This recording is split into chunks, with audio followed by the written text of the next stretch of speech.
లో ఎక్కువగా బెంగాల్ తర్వాత జార్ఖండ్ రూట్స్లో నుంచి ఈ చొరబాటుదారులు వస్తున్నారని చెప్తున్నారు కదా. సో వాళ్ళందరినీ మనం మీరు చెప్పినట్టుగా డిటెక్ట్ అండ్ డిపోర్ట్కి కేంద్ర రాష్ట్ర ప్రభుత్వాల కోఆర్డినేషన్ అనేది చాలా ఇంపార్టెంట్. అది ఎంతవరకు ఉందంటారు ఆయా రాష్ట్రాల్లో? లేదు. అంటే ఇండి కూటమి ఉండే దగ్గర ఈ కోఆపరేషన్ లేదు. ఎస్ఐఆర్‌ను వ్యతిరేకించడమే దానికోసం. వాళ్ళు రీజన్స్ చెప్పరా ఎక్కడన్నా? ఆహ్, ఎస్ఐఆర్ గురించి. అంటే రీజన్స్ చెప్పడం లేదు. ఎక్కడ కూడా ఎస్ఐఆర్ ఇప్పుడెందుకు ఇంత ఎన్నికల ముందు చేస్తారా అని అంటున్నారు తప్పితే, ఎస్ఐఆర్ వద్దు అనడం లేదు. ఎస్ఐఆర్ వల్ల తప్పు జరుగుతుంది అనడం లేదు. తొందరపాటు ఒత్తిడి అవుతుంది. పైనుంచి ఒక కొత్త నరేటివ్ స్టార్ట్ చేశారు. విఓఎల్ వీళ్ళు చనిపోతున్నారు. ఎవరో ఒకరిద్దరు ఏదో హెల్త్ ఇష్యూస్ తో చనిపోయారు. ఒత్తిడి తట్టుకోలేకపోతున్నారు. అదే గన్ పాయింట్ లో చేయిస్తున్నారే అన్న పని. వాళ్ళకు అందరు కూడా పని విభజన చేశారు. రోజుకు ఇంత ఇంత చేయాలి అని చెప్పేశారు. కానీ అలాంటి దుర్మార్గమైన నరేటివ్స్ తయారు చేసి భయపడేటట్టుగా, అయ్యో వీళ్ళని ఆఫీసర్లను ఒత్తిడి చేసి చేయిస్తున్నారు అని ఎలాంటివి చెప్తున్నారు. కానీ ఎస్ఐఆర్ వల్ల ఈ యొక్క ఏమంటాం విదేశీ ఓటరు మన దేశం ఓటరు మన ప్రభుత్వాలను నిర్ణయించాలి. ఎక్కడి నుంచి వచ్చిన వాడు కూడా మన ప్రభుత్వాన్ని నిర్ణయించాలి అనడం అనేది ఎంత దుర్మార్గం. ఇది డెమోక్రసీ పైన దాడి కదమ్మా ఇది.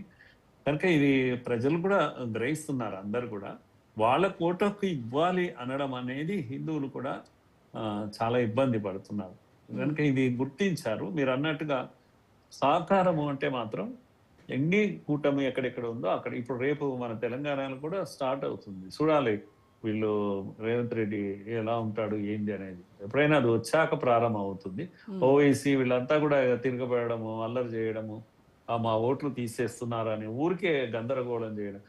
అందరికీ అవకాశం ఇచ్చారు కాంప్లైంట్ ఇవ్వమని. ఎందుకు మరి బీహార్లో 60 లక్షల ఓట్లు పోతే ఒక్కరు కూడా కాంప్లైంట్ చేయలేదు. ఎందుకనంటే వాళ్ళంతా దొంగలు కనుక. దొంగ ఎప్పుడు కూడా భుజాలు జరుపుకుంటాడు దొంగనంగా.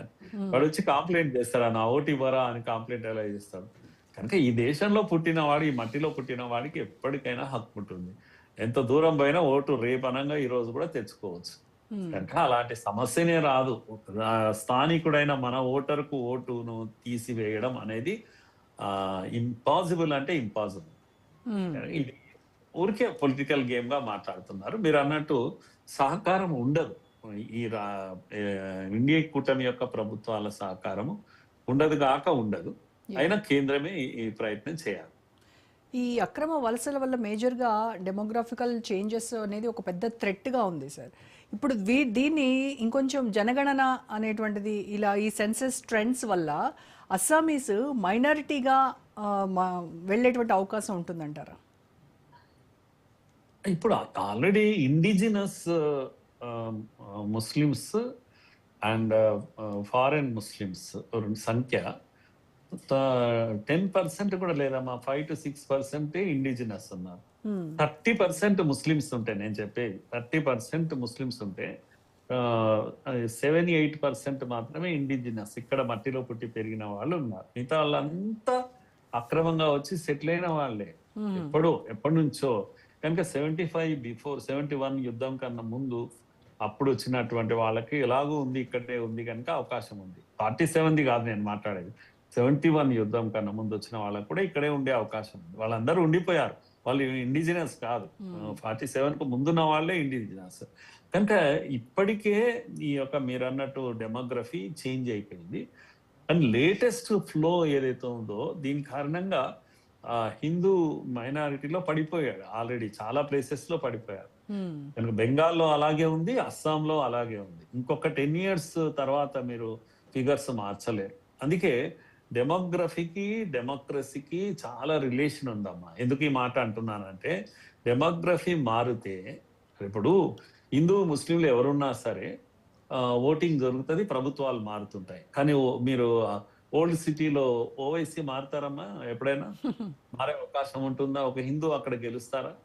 ఎందుకు గెలవరు అని అంటే అంతే, అది మతం ఆధారంగానే అక్కడ ఓట్లు వేయబడతాయి. అందుకే డెమోగ్రఫీ గురించి భయపడాల్సిన పని లేదు. ముస్లిం జనాభా పెరిగితే భయపడాల్సిన పని లేదు. కానీ డెమోక్రటిక్ గా ఉండడం లేదు వాళ్ళు. ఎక్కడ మెజారిటీ పెరుగుతుందో అక్కడ ఓన్లీ, ఇప్పుడు ఉదాహరణకు మీరు బెంగాల్లో ఆయన శశి రంజన్, ఆయన పేరేమో రంజన్ ఉండే, కాంగ్రెస్ ఎమ్మెల్యే, అపోజిషన్ లీడర్ ఉండేవాడు.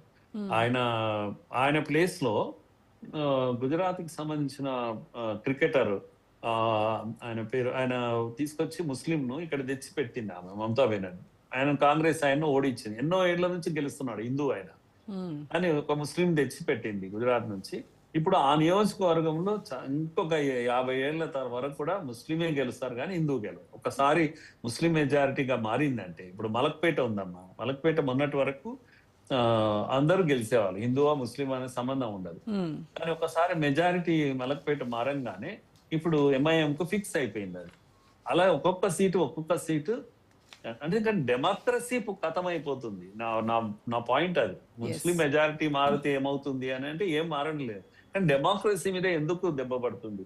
ఎందుకు ముస్లిం మెజారిటీ ఏరియాలో ముస్లిమే గెలుస్తాడు, అది కాంగ్రెస్ అయినా లేకపోతే ఇంకే ఇదేంటి వీళ్ళైనా కూడా, టిఆర్ఎస్ అయినా ఎవరైనా సరే ముస్లింను పెట్టాల్సిందే తప్పితే మీరు హిందూ పెడితే గెలవడు. ఇది డెమోక్రసీకి ఉన్న ప్రమాదం. అన్ని బార్డర్ స్టేట్స్ లో ఇదే జరగబోతుంది. ఈ దేశం రియలైజ్ కావాల్సినటువంటి విషయం ఇది. Right sir, thank you so much Murali Manohar గారు. ఇది వాళ్ళ special debate. Stay tune to Raj news.